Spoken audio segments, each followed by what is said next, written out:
si gladiator Charles Puyol. Jika berbicara tentang bek tengah yang tangguh, berkarisma, loyal, dan berprestasi, tidak berlebihan jika kita memasukkan nama Charles Puyol di dalamnya. Pemain yang begitu dihormati publik Catalan bahkan dunia. Sosok one man club yang rendah hati, tidak banyak tingkah namun begitu tegas di lapangan. Sosok bek tangguh pelindung lini belakang yang berhasil membawa Barcelona meraih segudang trofi dan membawa timnas Spanyol memenangkan trofi Piala Dunia dan Piala Eropa. Bek yang nyentrik dengan rambut gondrong ini memang begitu luar biasa. Dan salah satu yang terbaik di era 90-an hingga pertengahan milenium baru. Ketika dia bermain, kita seperti melihat gladiator yang melindungi pertahanan mati-matian. Cara Puyol dalam memimpin rekan-rekannya adalah sesuatu yang akan sulit ditemukan pada pemain lain. Karisma Puyol tidak hanya disegani oleh kawan tetapi juga lawan. Akan tetapi sebelum meninggalkan jejak sukses di ranah sepak bola hingga menjadi legenda, Charles Puyol tentu harus menempuh jalan yang berliku. Bahkan dia pernah ditentang keluarganya untuk berkarir sebagai pesepak bola. Lantas bagaimana perjalanan Charles Puyol mengejar mimpinya? Simak kisahnya. Bernama lengkap Charles Puyol Saforcada, lahir pada 13 April 1978 di La Pobla de Segur, Catalonia, Spanyol. Dia memulai sepak bola ketika bermain di klub kota kelahirannya, La Pobla. Ketika itu posisi Puyol belum sebagai bek tengah seperti yang kita kenal sekarang, melainkan sebagai penjaga gawang. Dia mengalami masalah bahu yang memaksa untuk mengubah posisi bermainnya menjadi seorang striker.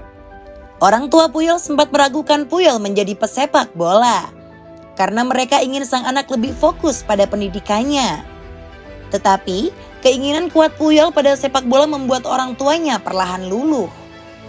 Selama musim 1993-1994, Puyol bermain di tim muda Pobla sebelum bergabung dengan tim utama klub pada musim berikutnya. Di usia 16 tahun, orang tua Puyol mendorongnya untuk berlatih lebih jika memang memantapkan diri sebagai pesepak bola. Karena kegigihannya, bakat Puyol dengan cepat menarik perhatian pencari bakat Barcelona yang kemudian membawa Puyol bergabung dengan La Masia pada usia 17 tahun di tahun 1995. Di La Masia, Puyol memulai sebagai pemain sayap kanan. Hal ini sangat membantu Puyol meningkatkan kecepatan, dribbling, dan keterampilan umpan silangnya. Puyol sempat bermain sebagai gelandang setelah musim pertamanya bersama tim muda pada musim 1995-1996, di mana dia membantu tim memenangkan Piala Spanyol di Divisi 5. Kemudian Puyol bergabung dengan Barcelona C pada 1996-1997, dan semusim berselang, dia naik ke tim Barcelona B pada musim 1998-1999. Barcelona sempat mencapai kesepakatan dengan Malaga untuk mentransfer Puyol dan menyatakan bahwa dia harus pergi. Hal ini dilakukan Barcelona karena Puyol tidak kunjung naik ke tim utama. Tetapi Puyol memilih bertahan dan bermain bersama tim Barcelona B. Kepercayaan itu dibayar penuh oleh Puyol dengan memainkan hampir seluruh pertandingan pada musim tersebut. Kedatangan Louis van Gaal sebagai pelatih utama Barcelona pada 1997 telah membawa angin segar bagi Puyol.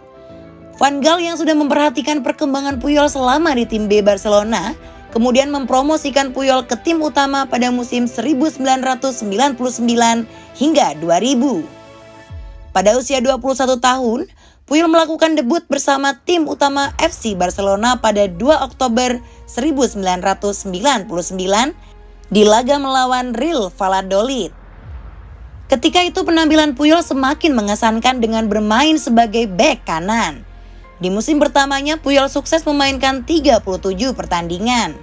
Tetapi pengamatan Van Gaal melihat kemampuan bertahan Puyol yang mengesankan, pantang menyerah, dan Spartan membuatnya dicoba sebagai bek tengah dan sesekali sebagai gelandang. Percobaan Van Gaal tersebut terbilang berhasil.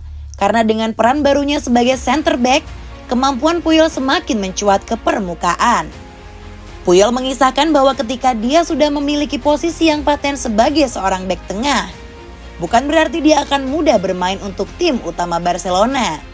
Dia menyebut bahwa dirinya sempat beberapa kali tergusur dari tim utama karena kalah bersaing dengan para bek. Bahkan, gelandang Barcelona yang kerap turun hingga ke garis pertahanan. Namun, lambat laun Puyol menjelma menjadi bek yang tidak tergantikan di Catalunya hingga akhir karirnya. Puyol pernah bercerita bahwa dia harus bekerja ekstra keras untuk mengamankan satu tempat di tim utama Barcelona. Dia mengaku banyak mengamati, belajar dari bek-bek papan atas dunia, salah satunya adalah legenda AC Milan, Paolo Maldini. Saya banyak belajar dari rekan setim. Saya juga melihat bagaimana pemain lain dalam bermain. Salah satunya Paolo Maldini. Saya banyak belajar dari dia. Dia adalah bek yang hebat. Musim 2002-2003 Puyol memakai nomor 5 yang menjadi miliknya selama sisa karirnya. Setelah Luis Enrique pensiun dan kepergian Philip Cocu, Puyol terpilih sebagai kapten tim pada tahun 2004. Mengungguli Ronaldinho dan Xavi Hernandez setelah pemungutan suara oleh para pemain dan staf Barcelona. Setelah itu keberadaan Charles Puyol semakin mantap. Mulai dari era Louis van Gaal, Charles Resac, Radomir Antic, Frank Rijkaard, hingga Pep Guardiola. Dia hampir tidak tergantikan, selalu menjadi pemain krusial. Meski hanya memiliki tinggi 178 cm, terbilang pendek untuk seorang bek tengah di Eropa, Puyol menjawabnya lewat permainan, kekuatan, semangat, sikap pantang menyerah dan kemampuan markingnya membuat dia menjadi bek yang sangat sulit dilewati. Dia adalah kunci pertahanan dan pemimpin yang membawa Barcelona memenangkan banyak trofi, yang tentunya sangat dirindukan para penggemar Barcelona saat ini.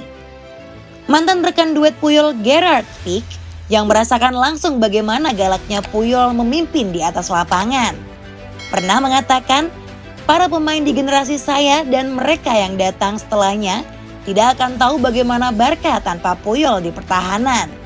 Saya pikir kondisinya tidak akan sama lagi setelah dia pergi. Kata-kata Pique tersebut terbukti setelah era beberapa tahun Puyol pensiun. Lini belakang Barcelona selalu meninggalkan lubang yang tidak teratasi dengan sempurna. Di mata pemain lain, Puyol dikenal memiliki jiwa kepemimpinan dan etos kerja yang tinggi. Dia sering berlatih meski sesi latihan telah usai atau sedang libur. Selain rasa hormat yang dia tunjukkan kepada rekan-rekan setimnya, Puyol termasuk pemain yang nyaris tidak pernah terlibat dalam perkelahian. Dia bahkan sering melerai rekan setimnya yang mencoba untuk menyerang pemain lawan. Hal itu terbukti dalam beberapa kali duel panas El Clasico. Dia tidak pernah terbawa emosi. Puyol dikenal sebagai pemain yang mengutamakan kedewasaan karakter di atas segalanya. Mental kepemimpinan Puyol begitu matang. Sebagai contoh, ketika dia menghentikan perayaan gol berlebihan yang dilakukan Dani Alves dan Thiago Alcantara di depan para pendukung Rayo Vallecano pada tahun 2012 silam. Bahkan di suatu momen, ketika Puyol ditampar pemain lawan saat Barcelona bertanding melawan Real Mallorca pada 2005, dia hanya menebar senyum. Malah rekan setim Puyol yang terbawa emosi.